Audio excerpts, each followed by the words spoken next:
Thank you, Madam Chair. Today, we continue our oversight of one of the most challenging issues our country has faced in recent years, the unprecedented numbers of unaccompanied children at the U.S. border.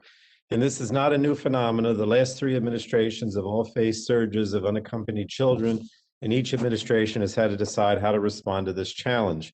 We all recall the choice the Trump administration made as thousands of innocent children were forcibly separated from their families at the border.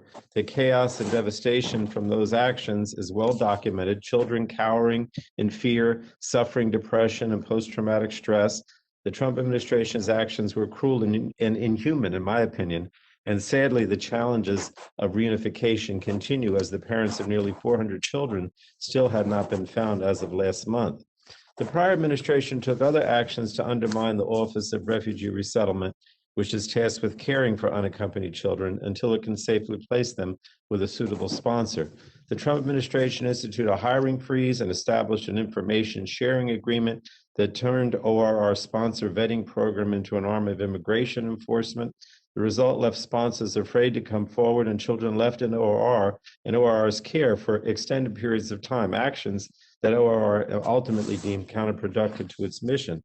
For the Biden administration, these Trump-era actions in the global COVID pandemic only served to compound the challenges presented by record numbers of unaccompanied children arriving at our border. Fortunately, under President Biden's leadership, the approach has been decidedly different. Zero tolerance was formally rescinded. Unaccompanied children are no longer being turned away at the border, and the information sharing agreement that weaponized ORR has been terminated. ORR's mission to prioritize the well-being of the children in its care is being restored. And that isn't to say that this administration doesn't face challenges. ORR's licensed bed capacity reduced due to COVID-19 has been at nearly full capacity, I should say, for months. In March, thousands of children who crossed the border were brought into Customs and Border Protection facilities, which are not meant to house children for longer than 72 hours. But the Biden administration quickly mobilized resources, and with assistance from FEMA and the Department of Defense, ORR added capacity for more than 18,000 temporary beds.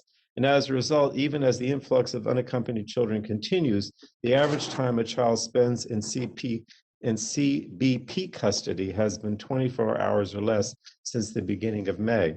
And the ORR temporary facilities are not perfect, but they are far better for children than a CBP detention center. Basic humanitarian requirements are met. Children have access to food, shelter, clean clothes, medical assessments, and basic hygiene. The facilities are working to include legal, recreational, and educational services as well. So working with the Centers for Disease Control and Prevention, ORR has also taken great strides to mitigate the spread of COVID-19 at these sites, instituting a testing regimen, quarantine requirements, and providing treatments when needed.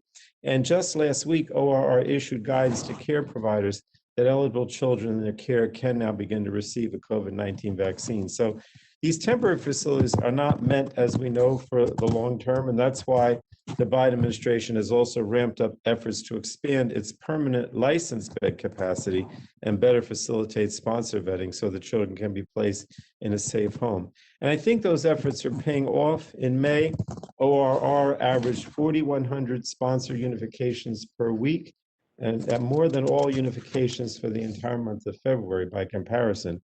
And while this progress demonstrates the administration's commitment to the well-being of these children, the temporary facilities cannot be a permanent solution. We all know that.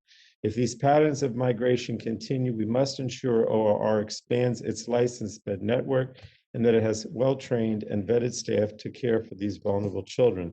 And I look forward to hearing from our witnesses today about the progress that has been made and what more is needed to develop and execute ORR's long-term strategy. And that strategy has to start with one priority, and that's the well-being of the innocent children placed in ORR's care. And I thank Ms. Chang for being here today. We all know that this is a difficult task and one that unfortunately is with us for a while, but I do think that there have been significant improvements under your watch, Ms. Chang. So I thank you for that and yield back, Madam Chair.